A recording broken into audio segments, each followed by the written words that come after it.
Okay, so this is Learning Plan 12, Analyze the Role of the Nurse in Providing Safe Care Related to Environmental Hazards and Emergency Preparedness. So the very last learning plan for mental health and community concepts. The following slides are taken from the Nysen-McEwen book, chapters 5, 14, 26, and 29. So we're going to start with chapter 5, which is epidemiology. So basically, that's the study of the distribution and determinants of health and disease in human populations. So basically, it's the principal science of public health. This is really what public health does. So just a little definition, and it's certainly used in disease prevention, primary, secondary, and tertiary. So again, primary is health promotion and specific prevention for people that don't have health issues. Secondary is screenings and examinations aimed at early diagnosis. And in the public health setting, that is absolutely accurate. But think about also, in general, secondary also includes all of the nursing interventions that we do to help somebody to recover from their illness and hopefully get them back to the state of health that they were before they got sick. Tertiary, limitation of disability and rehabilitation of those with irreversible diseases. And again, taking a public health perspective, epidemiologic studies examine risk factors affecting the function and suggest optimal strategies in care of patients with chronic advanced disease. So this is what we call the epidemiological triangle, the host, agent, and the environment. So you need pretty much all three in order for when we're thinking about people getting sick or having health issues. So all three of those are involved. And this is a nice chart that I found that really gives you some specific examples. The agent could be lots of different things: nutritive elements, chemical agents, physical agents, infectious agents. So we can't just think of, in a narrow way that an agent is always going to be a bacteria or a virus. Lots of different ways to think about what that agent might be that could cause a health issue. The host is, we have to think about our genetic makeup. So some people are simply genetically predisposed to different types of health issues. There's a lot of genetic predisposition to many illnesses.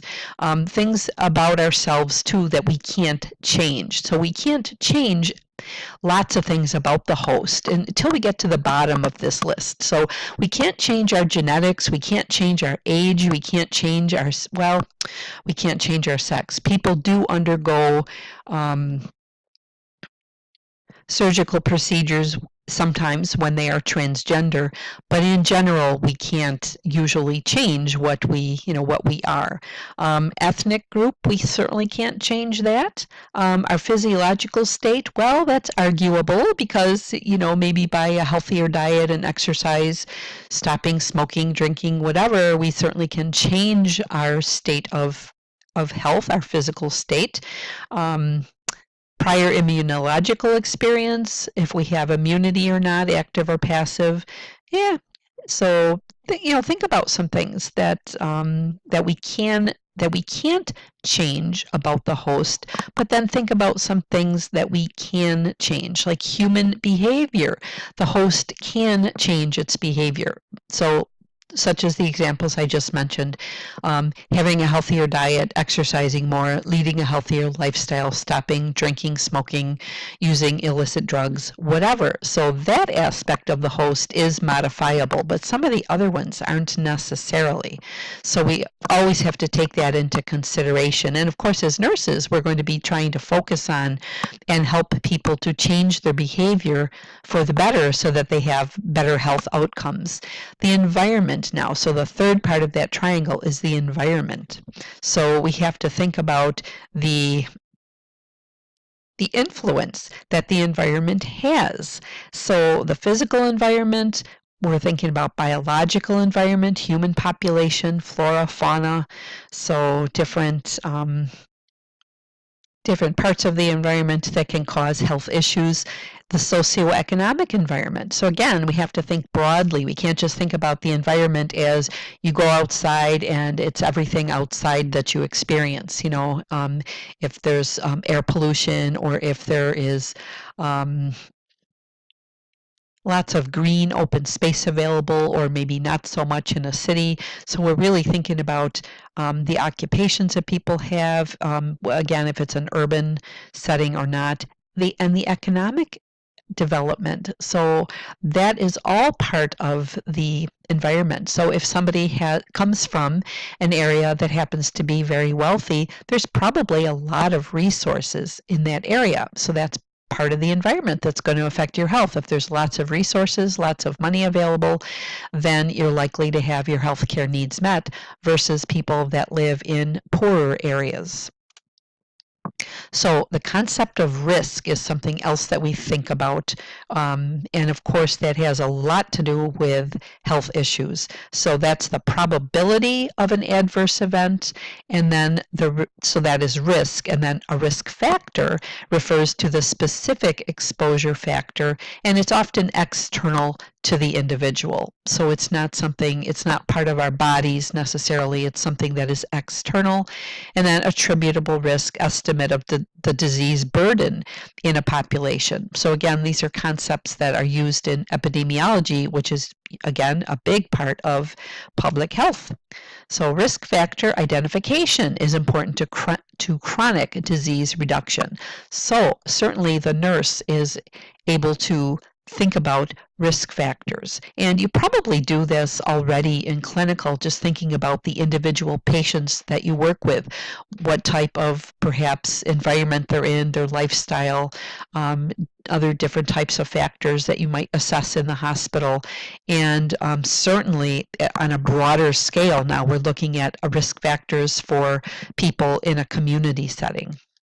So risk reduction would be a very important role of the nurse, and the web of causation model, which I will show you next, illustrates how complex it is, that there's so many different relationships among the causal variables for heart disease. So the example in this web of causation is at the very bottom is myocardial infarction. So, and as you can see, the web of causation is very complicated, and if you kind of follow most of the arrows, it looks like almost everything is leading to myocardial infarction. So, and it goes from things like the industrialized society, social pressures, hereditary factors, obesity, hypertension, cigarette smoking, lack of exercise, all different types of aspects that would increase the risk of myocardial infarction.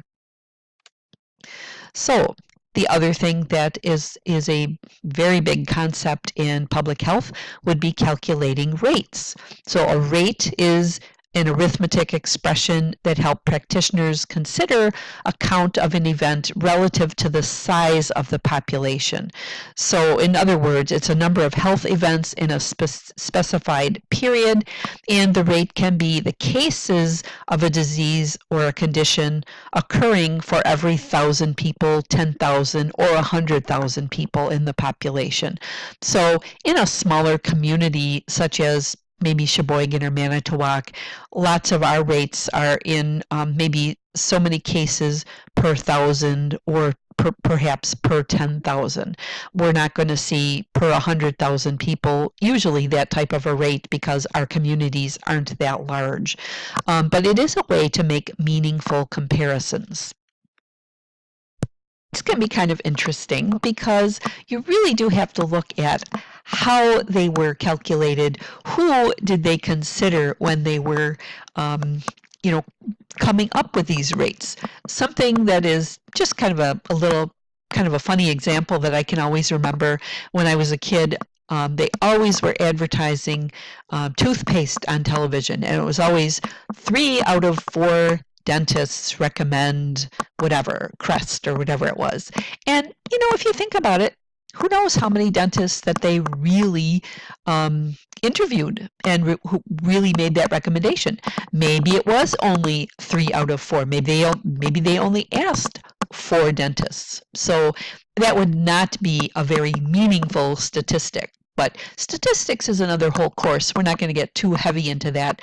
But when you're thinking about calculating a rate, you really do have to make sure that you have a big enough population, but also that it's meaningful. So if you're getting a rate, if you're trying to look at a rate of, say, teen pregnancy in Manitowoc, if you look at rates of pregnancy for women age, let's say females age 5 through 90, well, there's certain parts of that population that are not in the childbearing age. So you might have a very odd looking statistic, but if you concentrated on, teenage through 40 something, which is more what we consider childbearing age, then you're going to get a meaningful rate. So that's kind of what I mean by meaningful and making meaningful comparisons.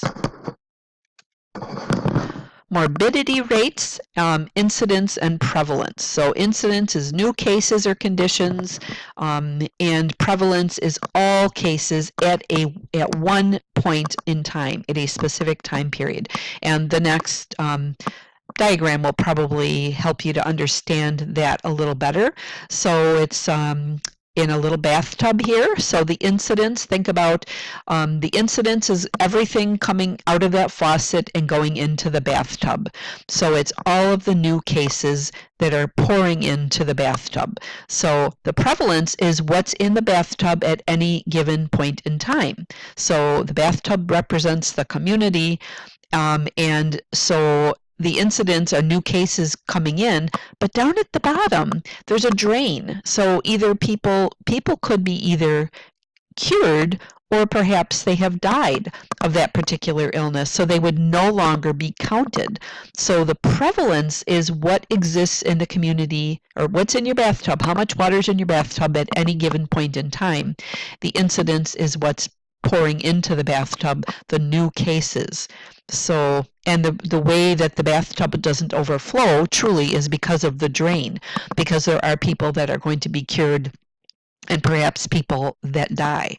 So I hope that helps you to kind of understand morbidity rates a little bit more. So morbidity really means illness. I used to think it meant death, but it doesn't. Mortality is death. So mortality rates really are routinely collected birth and death rates. You don't need to worry about what is a crude rate versus an age-specific rate. We don't need to be that detailed, but the infant mortality rate is definitely something that indicates the overall health of the community. So that's a really significant rate for public health nurses to look at.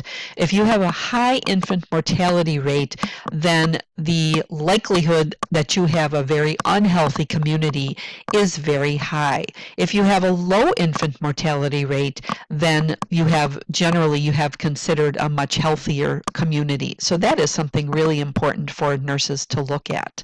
So why do we even think about epidemiology or look at it? Well, again, it's really something more a public health nurse is going to be concerned with, and nurses really have to apply these findings to our practice and incorporating those results into prevention programs. So only by studying and finding out rates and really looking at the incidence and prevalence and all those things that we just talked about, that we can figure out where to put our efforts. And that's the most important part of this, so that we're going to be trying to develop prevention programs for communities or people that are, again, at risk. So that concept of risk kind of comes in there again.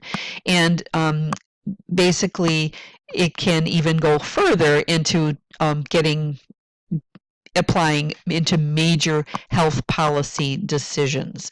So our community in Sheboygan has a public health department, and they do a community health assessment every couple of years, and that really helps them to figure out what to focus on. And part of that whole health assessment are statistics based on epidemiology, and then you can try to make some policy decisions and based on those statistics.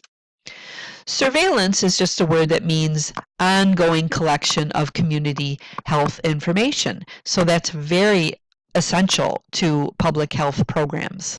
I used to watch a lot of police shows when I was a kid, and I always remember the term surveillance. If somebody was under surveillance, like a criminal, that meant that they were like under the watchful eye of the police department. So I guess it's really a nice analogy to think about disease processes, and the community surveillance is really you're keeping that health issue under your watchful eye as a nurse, and that you are going to be monitoring things continuously. So now chapter 14, environmental health. So a little bit about environment. So the purpose of this is to ensure that the conditions of human health and provide healthy environments for people to live, work, and play. And that's accomplished through, again, risk assessment, prevention, and intervention by the public health nurse. So it's really a critical area that we have to think about. And maybe when you're working in long-term care or in the hospital, you're not really thinking so much about the environment, maybe just the hospital environment or the nursing home environment, but you're not thinking broadly of the environment in general. So that's really what the public health nurse is doing. So we have to be aware of environmental threats or factors that affect the safety and well-being of particular populations or deprive them access to resources necessary to pursue health. So there are a lot of things that deprive people of access. Definitely something for us to think about. Improving access is an important aspect of Healthy People 2020, and I would guess it will be also something that will come up in Healthy People 2030. So nurses can take an environmental health history that can benefit the client in increasing their awareness, improve timeliness, prevents disease and aggravation of conditions, and identifies potential environmental hazards. So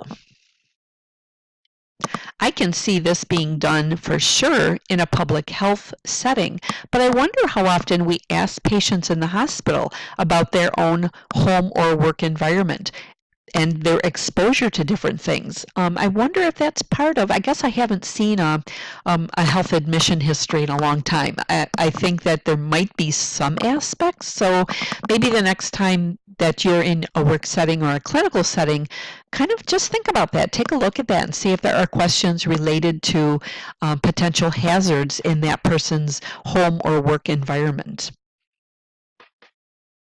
So environmental health history should really be obtained for adults and children. So looking at that community from this critical perspective, nurses have the opportunity to promote health of a whole population. And I really like this last bullet point because truly, as communities are becoming more and more aware of environmental effects on their health, it is absolutely within the role of the nurse to help them make changes. Nurses can be huge advocates for change in the community.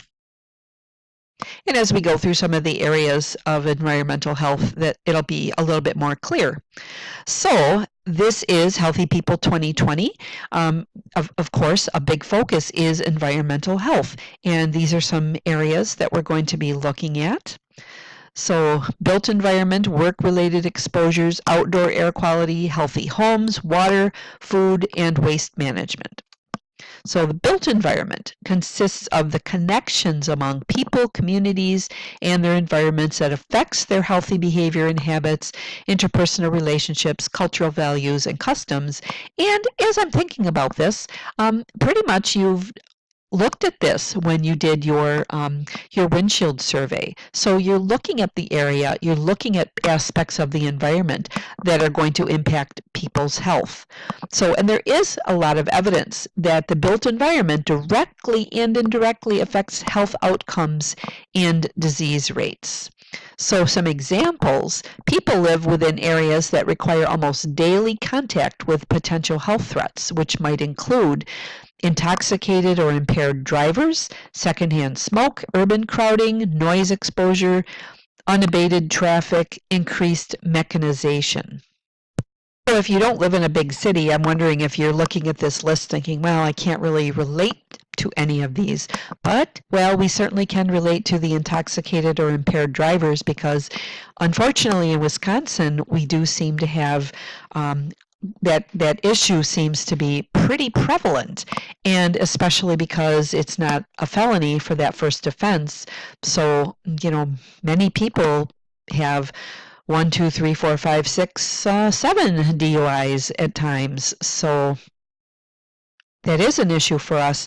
It make urban crowding and noise, unabated traffic, things like that probably aren't issues that we're facing. But depending on, and actually secondhand smoke is probably better now than it was many years ago when you could smoke anywhere. LTC has even become smoke-free only in the last couple of years. I don't remember exactly when we started that, but yeah, I remember I've been there for 23 years now, going on 24, and I remember in the beginning where they actually, a few years ago, they actually built a smoking shelter outside for people that wanted to smoke. So to me, that was almost encouraging smoking, but it gave them a place. It was outside, but still smoking was allowed on campus, whereas now there is no smoking on campus, even outside. So the going to restaurants and bars and different places that don't allow smoking now certainly has reduced that aspect of built environment on our health. Work-related exposure, so poor working conditions that might result in injury or illness. So we can think about problems like occupational toxic poisoning. So people that come into contact with chemicals or work with different types of chemicals, machine operation hazards, electrical hazards, repetitive motion injuries.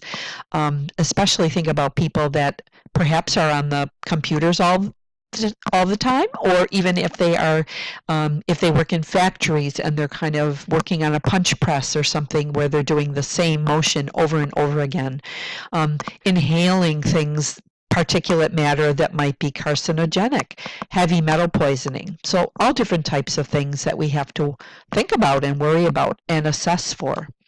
Outdoor air quality, so the purity of the air and the presence of air pollution.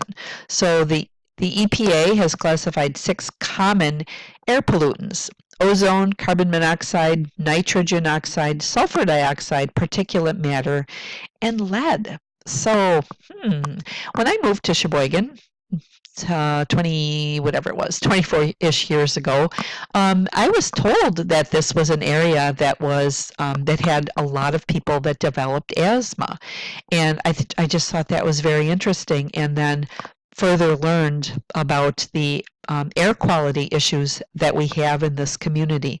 So absolutely, we can look at our environment and relate that to health issues. So in '68, the National Air Pollution Control Administration developed the Air Quality Index to increase public awareness of air pollution. So I know that I hear people in the community that aren't even nurses or in any health profession talk about that air quality index. So it is good that that's available for us to understand our environment and understand our risks. So nurses have to consider that when making recommendations for physical activity, especially for people with asthma. The healthy home, the availability of shelter, safety, structural strength, cleanliness, location, and again, the indoor air quality. So we have to not only worry about the outdoor, but also the indoor. So some examples that we can have issues with: radon, carbon monoxide, molds and dust, secondhand smoke, again, cooking vapors, lead paint, and rodents. So I'm wondering how many of you are aware of radon testing and that you can order the kits pretty inexpensively to test your home to see if you have radon. So it'll be interesting if any of you have experienced that. It is something that is probably a good thing to do, to encourage people to do. The radon kit is very inexpensive, but actually if it shows that you have a high level of radon in your home, to get the fix for that is a couple of $100. That might seem like an overwhelming amount of money for some people. However, radon causes lung cancer, or it can cause lung cancer. So it is worth a couple $100 of getting your home fixed versus maybe perhaps thousands of dollars in care of, and possibly even an early death if that person were to get lung cancer. Carbon monoxide, boy, those carbon monoxide detectors are worth their weight in gold. Very, very helpful to have. It's always good to encourage patients to have those in their home. I know of a friend of mine whose parents, both of her parents, died in a cabin that they had because of carbon monoxide poisoning. So very important to have those detectors, and that's something that's pretty easy. Sometimes molds and dusts, people that have any type of breathing issue, respiratory issue, certainly that can definitely exacerbate their health. Again, secondhand smoke. I mean, people certainly can smoke in their own homes, but is it a healthy thing to do? And are there people around that have possible health issues? Even if they don't, even if they're healthy, secondhand smoke is just not a good thing for anybody to be exposed to. I'm just laughing thinking about cooking vapors, and I don't know. I suppose, well, okay, the worst cooking vapor I can think of offhand is if you've ever cooked hot peppers, anything that's like really extremely hot, or even if you've just de-seeded a really hot pepper and then you run it down your sink and your garbage disposal and you breathe that in, and it's just like horrible. Anyways, that's the only thing I can think of that might affect your health. Lead paint, we don't really have to worry about that unless you have a home that is really quite old, but most newer homes, that should not be an issue. Rodents, oh my goodness. Well, actually, a funny story about rodents is that I had a rodent in my desk at LTC. So rodents can be anywhere. I had some granola bars in my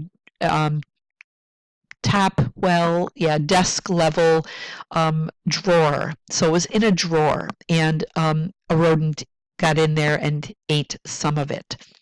So, and then we set a trap and caught it. So it was a large, like the biggest gray mouse I think I've ever seen in my life. So any place really can have issues with rodents. So we really need to be aware of that.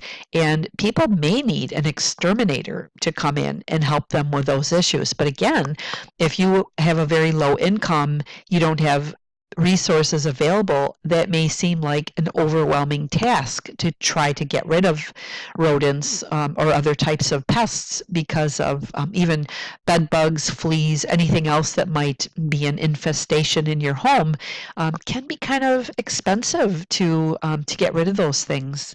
But definitely all part of things that would make your home unhealthy. So, other problems, fire hazards. Think about people that are hoarders. Again, I always like to throw in as much mental health as I can. Definitely, there are people, even if people don't have a hoarding illness, I know people that have just tons and tons and tons of stuff that they store in their basements, and you can hardly even move down there. You can hardly go down there. We have to think about fire hazards. Lack of accommodations for people with disabilities could be a problem. There are people that get their homes renovated for, to accommodate family members that might have a disability. However, again, that's a money issue. Not everybody can afford to do that, or even afford to move to a place that's more handicapped friendly or accessible. So illnesses caused by overcrowding, psychological effects of architectural design, injuries sustained from from collapsed building structures. Again, think of poor areas, exposure to deaths from inadequate indoor heating and cooling. So, if you live in an area where it's 105 degrees, and you don't have air conditioning, there are deaths that occur because of that. In our area, we probably have to worry more about people that don't have heat when it gets to be 20 below zero and 40 below wind chill. So those are also issues that we have to think about that relate to housing and health issues, health problems.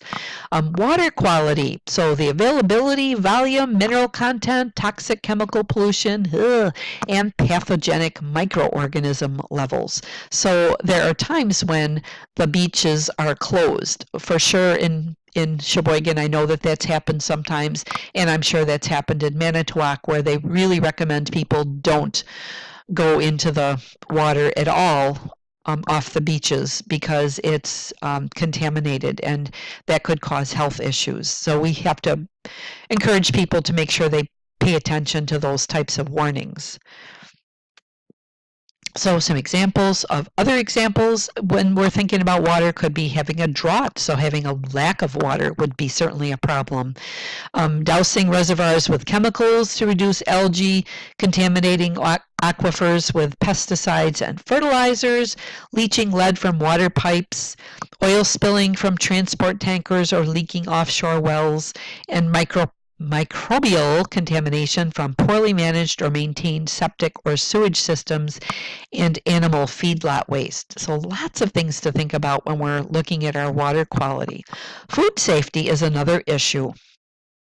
Availability of food, so that's maybe you don't think of that as an actual safety issue, but is there fresh foods available? So accessibility and relative cost of healthy food free from contamination of herbicides, pesticides, and bacteria. So I always laugh when things go around on the internet, on social media, that having a salad is now harmful to their health versus having a cheeseburger, mostly because romaine lettuce, there's been a couple of scares with bacterial contaminations, and other things that might be like fruits and vegetable contaminations. And so we hear about that and it's like, oh, that's a reason not to eat those foods. Well, it really isn't, but we really have to make sure that people understand that washing even like the outsides of things that they're going to cut into as far as fruits and vegetables, even if they're not eating the rind or the skin, just to even wash it before cutting, because if you cut into something that's contaminated, and even if you throw away the peel, you've already exposed the inside of that fruit or vegetable to whatever contamination could have been on the outside. So yeah, lots of different things to think about there. Of course, if you're cooking and making your own food, there's lots of different aspects of food safety that we can think about. And also when you're going to a restaurant, always good idea to kind of look at and see what their safety ratings are as far as the cleanliness of their environment and things like that. And that information is really readily available online. So we have to think about, certainly, again, you might not think of it as a safety issue, but malnutrition, people that don't have access to good healthy food. Unfortunately, many times healthy food is more expensive than junk food. So so that could certainly be a problem as to why people don't eat more healthy foods. It's great in the summertime when we have more access to farmers markets, and fruits and vegetables are just so much more abundant and cheaper. So that's a great time for people to maybe to stock up and freeze if you can, if the vegetable is freezable. I don't think cucumbers are. That would be one thing I would love to freeze, but I don't think that works too well. But just having that access to fresh, healthy foods is so very important in different areas, and not having that, or just some people perhaps don't have the information that they need to make healthier food choices. But again, we have to think about food poisoning. One thing related to food poisoning that I think is rather interesting is that we're the Health and Human Services Division at LTC, and we have potlucks every now and then, twice a year usually, and the food sits out for quite a long time sometimes, and it can sit out for a couple of good hours, and then it gets put away in the refrigerator, and then it gets set out again the next day, sometimes for a couple hours, and then maybe it gets put away again, and then it gets set out again. It's like, sometimes I just really kind of pass on that because I worry about how long has it been sitting out. If it's been more than 2 hours and then refrigerated and brought back out again, maybe not such a good idea. I don't think anybody has gotten food poisoning yet, but it's kind of a setup when you have things like that. So we always have to be the nurse and be the one to say, you know what, probably a good idea to throw that away. Food adulteration, so people tampering with foods. Hopefully that doesn't happen too terribly often. But I think I read in the last couple of months, somebody was, I believe, adulterating food at a food production plant. Not a good thing. Thankfully, that person was caught and was fired because I believe it was, some kind of a meat product that this person was tampering with.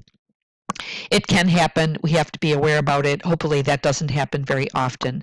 And then just the disruption of food chains by the ecosystem destruction and carcinogenic chemical food additives. So it's always a good idea to be a label reader, and they always say a good rule of thumb is that if you can't pronounce the ingredients, you probably don't want to eat them.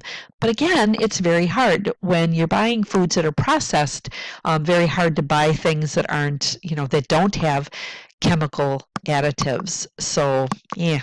The other thing I want to point out too is the two pictures here. Fight back, keep food safe from bacteria, and just truly make sure that people truly understand safe cooking procedures. There might be some patients that don't understand those very well.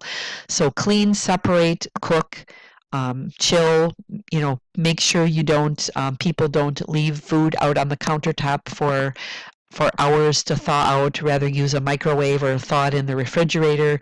Just some basic safety things. Separating raw meat. You don't want to be cooking raw meat or cutting up raw meat on a cutting board or a dish or something, and then using that same dish to cut something else up, or putting the raw meat or putting the cooked meat back onto the same platter that you just had the raw meat on. Ugh. My dad tried to do that a couple times when he was in his early 90s and still cooking, and I quick grabbed the platter and washed it so that because he truly was going to put the cooked chicken right back onto the same platter with the raw chicken juice. Anyways, so food safety really, truly is an important thing.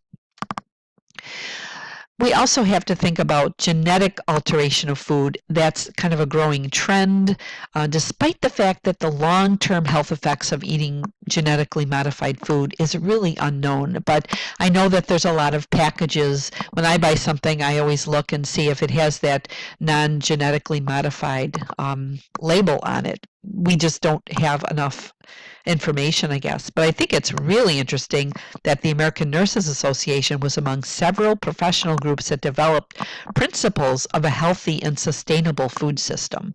So good for us.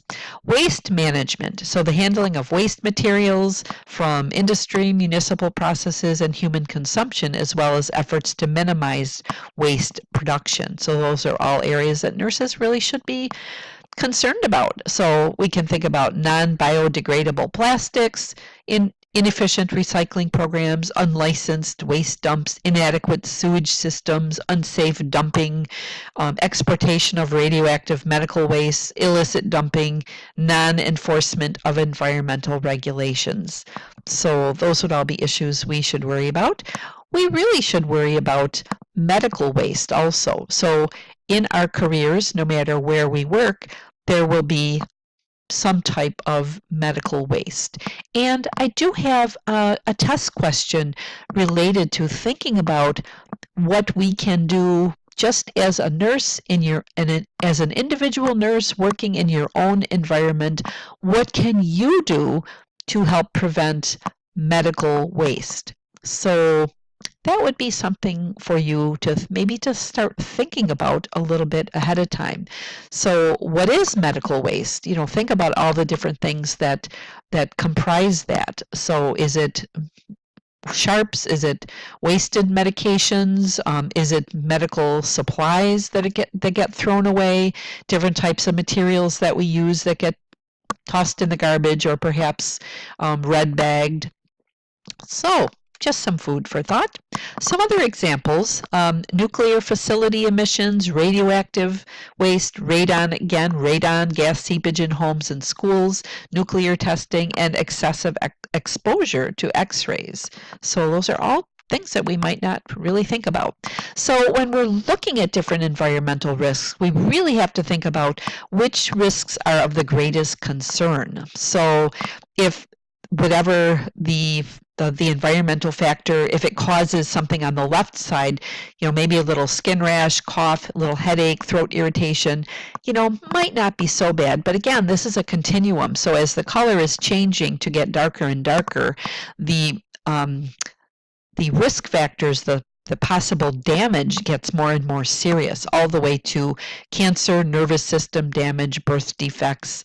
So we really do have to think about the possible dangerous effects of different chemicals and different environmental factors. So emerging issues in environmental health would be illegal use of pesticides, medical waste incineration. So again, think about how you can control medical waste, not necessarily incineration, but just the disposal of medical waste. So increased incidence of asthma-related air pollution, manufacturing of meth in home-based mobile laboratories. The cooking process emits dangerous levels of toxic chemicals into the air, and that certainly is an issue in our communities. Occasionally, meth takes a back seat, and then all of a sudden there's a comeback, and we hear about meth houses in our own neighborhoods sometimes. And then how natural disasters and climate change is going to affect the entire world. So these are just health issues, environmental issues that nurses should be aware of. And a critical community health nursing practice is approaching environmental health at the population level, take a stand, advocate for change, ask critical questions, facilitate involvement of the community, form coalitions, and use collective strategies to try to make some health changes. So lots of good stuff for nurses to be involved in. Chapter 26, communicable diseases. So we have to think about current problems as the emergence of new pathogens, the reemergence of old pathogens, and the appearance of drug-resistant pathogens. That's creating formidable challenges in the United States and in the world. So communicable disease in Healthy People 2020. So the focus for Healthy People 2020 is really on immunizations and infectious diseases, sexually transmitted, HIV/AIDS, and human papillomavirus. So most of these issues truly should be very preventable. So let's think about modes of transmission. So direct transmission. Direct transmission is the immediate transfer of an infectious agent from the host to a reservoir to an appropriate portal of entry through physical contact. The examples they give in the book are touching, biting, kissing, or sexual contact. So that is considered direct transmission. Indirect, usually it's through vectors or fomites. So that is the spread of infection through a vehicle. So not a car vehicle, a vehicle as in a route. So vectors are animals that can transmit infectious agents through biological and mechanical routes, and fomites, any inanimate objects, materials, or substances that can act as a transport agent for a microbe. One of the examples that your book gives of vectors is the fact that one example is that a housefly can carry gastrointestinal agents from raw sewage to uncovered food. So that is an example of a vector. And I'm thinking I'm never going to eat outside ever again. So forget picnics, I'm eating inside. And hopefully there won't be any flies inside my house. Fomites. So I have a picture of a computer.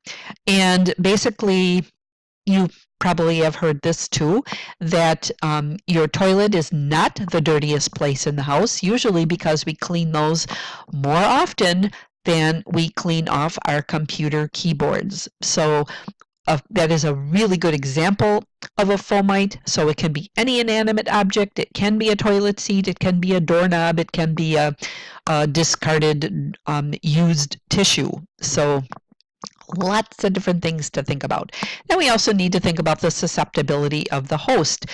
Age, younger, the very young and the very old, of course, are going to be more susceptible to infectious agents. Don't have the immune system necessarily. If you're young, you just don't have that fully developed. If you're older, sometimes you start developing more problems with your immune system. Your health status in general. If you have chronic diseases, then perhaps you don't have, again, as good of an ability to fight off an infection than somebody who is very healthy. And our own behaviors sometimes put us at risk. So, communicable diseases, vector-borne infections are increasing. So I have this lovely picture of a finger, a close-up of a finger with different types of ticks. So Lyme disease is certainly something that is becoming an increasing problem. Rocky Mountain spotted fever, St. Louis encephalitis, West Nile encephalitis, and the Zika virus. So these are all things that we as nurses have to be aware of. So I actually had Lyme disease, let's see, how many years ago has that been now? That was about 8 years ago, and I did develop symptoms, and I never saw the tick. So they always recommend, of course, if you're out in a wooded area, to do a tick check and kind of make sure that you know there's proper ways to remove the tick. But I never even saw the tick. So I did develop symptoms and had antibiotic treatment. And I always wonder if anytime I have an ache or a pain or I'm extra tired, I always wonder if it's still not some effects of Lyme disease. But anyways, so that is definitely a tick illness. Rocky Mountain spotted fever is also a tick-borne illness, and St. Louis encephalitis, West Nile, and Zika are all related to mosquitoes.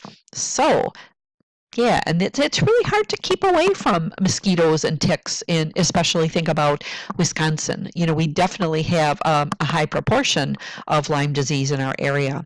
So, and we certainly have an abundance of mosquitoes from time to time.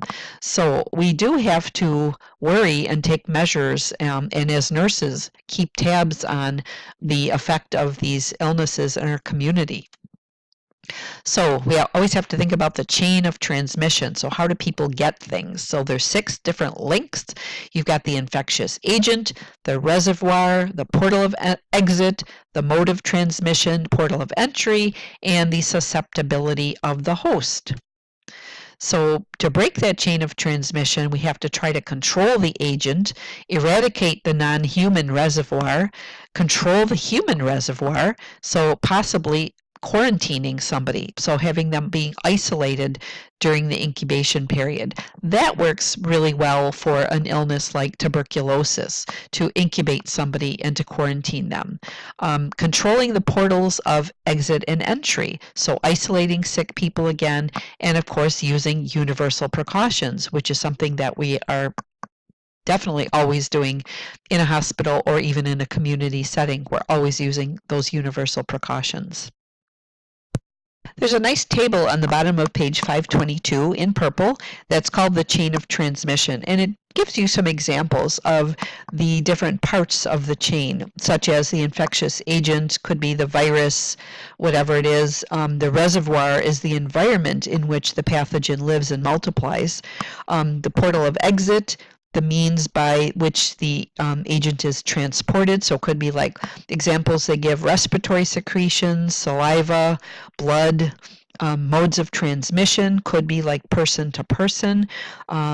Portals of entry, the respiratory passages, so it's where it enters the new host, skin, mucous membranes, whatever. And then again, thinking about the host susceptibility, the personal characteristics of that person and their personal health behaviors. So the spectrum of disease occurrence, so another couple of words that are kind of vocabulary words. The incidence, again, is the new cases of the population. So remember that picture of the bathtub. And so all the new cases that are coming in. Endemic means that it's something that occurs at a consistent expected level in a geographic area. So during flu season, pretty much every part of the country has flu or the common cold. Could be just something we could think about as endemic. It's always going to be there. It's going to be pretty much at a consistent level. If we have an outbreak, that's an unexpected occurrence of something in a geographic area during a limited time period. So it's an outbreak that happens just kind of once, and it's in this limited small area. An epidemic is an unexpected increase of an infectious disease over an extended period of time. So clearly things are not under control. And then pandemic is a steady occurrence of a disease over a large geographic area or possibly even worldwide. So anytime you see the word pan, it usually means worldwide and just across many populations. So it's really helpful to improve host resistance and immunity. So again, we have to think about which aspects of resistance can we improve. We can't change somebody's age. We can, right? We can't change that. We can't change their inborn natural resistance, possibly. Their general health, well, we hope we can impact that, but we can hopefully impact and change perhaps their nutrition and their health behaviors, which are contributing to their resistance or lack of. And resistance, by saying that, we mean their ability to ward off infections. So immunity, so there's 4 different types: natural, acquired, active, or passive immunity. So immunity just helps us to provide resistance in different ways to different pathogens. You don't need to worry about knowing exactly what is active versus acquired versus natural. We don't need to get quite that detailed. We also need to think about primary vaccine failure as a possible issue. So a person receives a vaccination and it just didn't stimulate any immune response. And it could be a variety of different reasons why that happens. It's possible that the vaccine wasn't stored properly, and so it just rendered it useless. Secondary vaccine failure is the waning of immunity, so the decreasing of immunity after the initial immune response. So it often occurs in patients that have immunosuppression and those who have undergone organ transplantation. Herd immunity, that is an interesting aspect, because that is the state in which those that are not immune to an infectious agent are protected if a certain percentage of the population has been vaccinated or is otherwise immune. So if about the number is generally considered to be about 80%. So if 80% of the population has been vaccinated or is otherwise immune to something, then they are protected just based on other people. an interesting aspect of that is that it says this effect applies only if those who are immune are distributed evenly in the population. Well, how in the world are we going to control that, right? So kind of interesting. And I do wonder if some people that are very much opposed to vaccines and feel that they're just going to take advantage of that herd immunity, I wonder how that really does play out then. If people that are immune have to be equally distributed in the community. So kind of an interesting aspect to herd immunity. So public health to control of infectious diseases. So a huge aspect of the public health departments. So control, elimination, or eradication is what they're hoping for. Control is the reducing of that incidence, so the new cases. So we want less water flowing into that bathtub, or prevalence, the existing cases. So to reduce that. To reduce incidence and prevalence. Elimination is controlling that within a specific geographic area and reducing the prevalence and incidence to near zero. Eradication is reducing the worldwide incidence of a disease to zero. The example they give is smallpox in 1977. So that should mean that there is no longer any kind of a threat of that illness in the entire world. So eradication would, of course, be ideal, but of course it would really take a lot of very deliberate effort in order to achieve that. So reporting, the CDC, the Centers for Disease Control, monitors communicable diseases in the United States, and they publish a weekly list of notifiable diseases by region, state, and nation in a weekly report. So anytime that you are wondering what is going on in your own community and what's reportable and what's new, it's always good to check the CDC website. So the healthcare practitioner, the HCP, I really, really hate acronyms and initials and things like that. But anyways, the healthcare provider must report to the local or regional health departments. And then they report to the state health department, which then reports to the CDC. So as a practitioner, you would not be responsible for going right to the CDC. So it has to follow that chain of command. So you report to the local health department, they report to the state. So for example, Sheboygan, somebody would, a health practitioner who picked up on a disease that's communicable will report that to the Sheboygan County Health Department. Then they relate that to the Wisconsin Health Department, and they relate that to the CDC. So just how that goes. And then again, the CDC website for the latest listing of diseases. But as the note says on the bottom, state health departments have the responsibility for monitoring and controlling communicable diseases within their own states. They determine which diseases will be reported, and those lists might actually be longer than the CDC's list. So just kind of an interesting note. Vaccines and infectious disease prevention.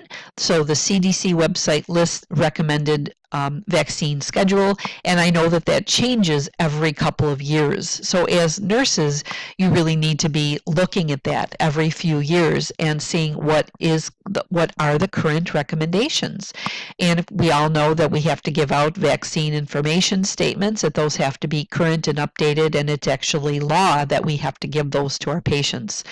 And just precautions that we take when we're giving those. We need to know what vaccine, who should it be given to, how should it be given, how is it supposed to be stored, transported, and administered. Just basic nursing information. And that's the end of that chapter. I think I'm going to do the next, start the next recording with chapter 29.